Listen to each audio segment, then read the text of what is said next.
Hi guys, I was wrong.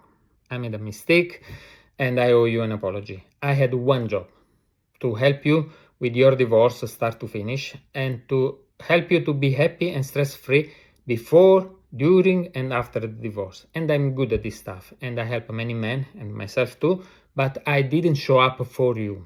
I was not there for you when you needed me the most. Your problem was your marriage. You were trying to figure out what was wrong with it. And you were coping with the neglect, the invalidation, the disrespect, the loneliness. You were coping with all this stuff. And I was too busy trying to convince you that you may save a lot of money, especially with lawyer. And that was the mistake because I assumed that you were okay to save some money. But I completely disregarded that you have the money and you can afford lawyers. So you don't mind to pay lawyers to help with your stuff. My role as a coach is to help you with all that confusion and that stress that kept you from being happy during your marriage in the first place, and eventually make you start a divorce with the wrong foot. It's true that with my assistance, with coaching, with guidance, you may save a lot of money, especially with lawyer, but also with other stuff. But this is just a byproduct of being happy and in full control of your decision. But this is hard to express on social media in a few seconds, 20 seconds, 30 seconds. And I needed a way to grab your attention. And so I thought that was very smart to tell you that you could save $50,000, which is true. But it probably is not the thing that you focus on. And correctly, your reaction was sti cazzi, kiss in the foot. Your reaction was, and then nobody cares because you are a successful man, you can afford lawyers, you don't mind paying lawyers because lawyers are the fastest way to the exit. This is not true. There's nothing fast about lawyers, but you're right in a way. You need to start somewhere. And lawyers are the best known way to resolve divorce. It's not the best way, the best known way. And otherwise, you need to shop around to compare services, options, and this is stuff that nobody teaches you. So it takes time, and so you're ready to go. So you put your hard money at work and you pay people for what they can do the best. And that's the mistake I made. I associated lawyers with money.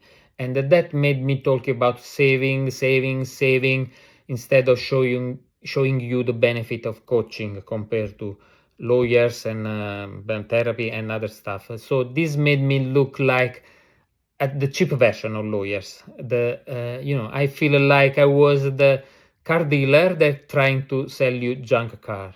Now you probably have already started a divorce or you probably already divorced and you already know what you get. But let me show what you missed because probably there is something that you can do. Probably some other men, for the benefit of some other men that are watching this, or probably you know somebody that are asking you advices and you can tell them, hey, probably you need to try something else compared to what I did. Coaching makes you confident. And the self-confidence is important in failing marriages because a failing marriage creates a self-doubt. I know you're confident, but are you in marriages and relationship? And we can discuss in another video why so many confident men and many successful men fail exactly at marriages. Confidence is important because it puts you in a condition that you are in charge of the decision. It protects you from intimidation and it makes you even a better negotiator, which will make you save a lot of money. But this is a byproduct. And you may say, Coach Franco, I am confident. It's my wife. I know that you know how to handle the family finances, how to parenting probably better than anybody else, but your wife just don't get it. Exactly. Does it sound familiar? Your wife not getting it, it's what makes you so confused. So you're confident, but your wife attitude is making you more confused. So we don't need to learn how to explain things better. Things are already self-evident. We need to learn how to stop explaining. We don't need to stop explaining. We need to learn how to stop explaining because we didn't even know that people don't get our explanation. let me give you some context so to show you where the disconnection is, and let me know if this resonates with you. And besides, you can leave a comment or also direct message me to tell you your story or to tell you if you agree or disagree with me. Say you are in a stressful, in a toxic, in an unhealthy relationship, and 90% of the time is because your wife is not treating you fairly, to put it mildly. And this could be for several reasons. It's because she doesn't like you anymore, or probably she had a different idea of marriage, and now this is clashing with your vision of a marriage because she is just nuts, menopause, or probably any of the above, and you're trying to call her out and she is just reactly angry with you. It doesn't matter what did happen here. The problem is that she's putting you under pressure and she's shifting all the blame on you. She finds an excuse that you're never there for her, you don't make enough money, you're not enough, you're not good enough, and she smears you with your family or with her family or your friend. This is really what it boils down to. And it's easy for me to say because I know a little bit the dynamics around here, but for you it's more confusing, more difficult because she doesn't explain that so clearly. She just is a mess and a pain in the neck to live around it. And you try to investigate as a decent man, you try to ask, try to change, try to be a little bit more understanding, but it's never enough. At this point, there are two categories or two classes of men, the broke man and the successful man. And I say broke men in a compassionate way because it's not because they're bad men. I could sugarcoat it and call him the humble man, but no, you know that I want to do the real talk. So the broke man is somebody that has, it's not about money, doesn't have any more energy to give a positive contribution to the family, to the world, and to the society. So I did help many so-called broke men, and they didn't save in a measurable way as much money as I sometimes advertise, because they would not hire a lawyer anyway, but they had a big benefits because they recreated their energy that they never had possibly, and they made everything faster. They moved on fast, and they didn't fall in the rabbit hole of an endless legal litigation with lawyers. And I didn't help you, and probably I didn't help men like you, and I'm sorry about that, because I emphasized that you save money with lawyers. And broke men, they have nothing to lose, so they use me as a last resort or as only resort. But you are successful men, you can afford lawyers, and you have a career to protect. You have children, family, and reputation, but also a career to protect. And that's why you say, okay, I need to make this investment with lawyer.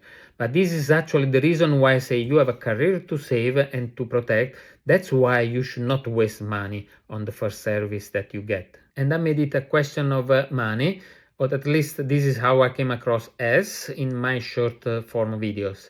And when I think about it, it's like you have a stress problem, and I try to tell you that you need to get rid of the car because the car is a source of stress. And I would explain it like this, say that the car, you pay for the car $400 a month, and then probably $100 a month of gas, and on an average you pay $100 of long-term maintenance, an average a month. So with this $600, you would buy 30 rides with Uber, or probably 45 rides with a coach. I mean, a coach bus, not a life coach. 45 rides on a coach bus. So instead of commuting by car, you can commute by bus, for example, and save the car loan. So you save money. You know what the problem is? You have a stress problem, and I'm focusing on the money. No, I should have told you, when you drive a car and you commute, you need to have your hands on the wheels and your eyes glued to the road, and liability and stress, and cursing another drivers that are rude, and other rude drivers are cursing at you, and all this stuff. and this is all stressful. While if you ride on Uber or you ride on a bus, you can spend this time on commute in a different way. You have a stress, you may sleep in the car or in the Uber or in the cheap limo service. You may work. If you have a cellular service or Wi-Fi service on the bus, you can work on the bus, or you can do other stuff, get other stuff done. And it could be even more expensive. So I don't say that it could be more expensive, but you have a better service because you solve the problem of stress, because you can sleep and you can have your time back on the bus instead of being focused and add more stress by driving. This is the whole point. I told you that the broke guy and you as a confident, successful man may need a different kind of help, but you may find surprising that you guys, the broke guy and you, may come from the same situation, the same initial situation. And let me explain the situation from the perspective of the broke guy, which may be a little bit easier to understand. But take also a moment to put in the comment if this resonates with you so far.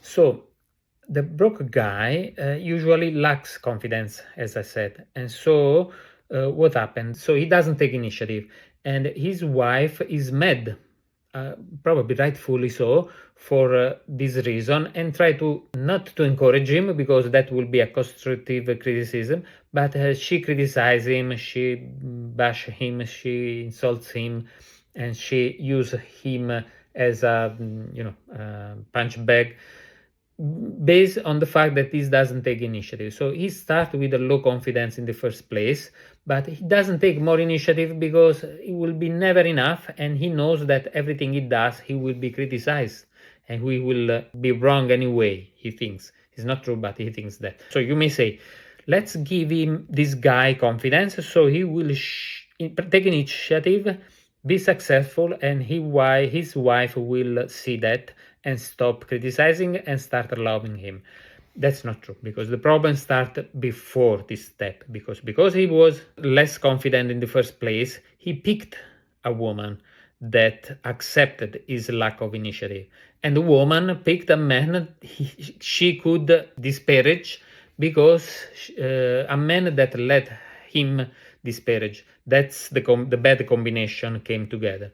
So if he started to improve himself and become a better version of himself, she will not be glad, because she will feel intimidated, she will feel threatened by a confident guy at this point. The result is that she needs to stop this marriage and start a marriage with another person, pick another person that is at his level at that point.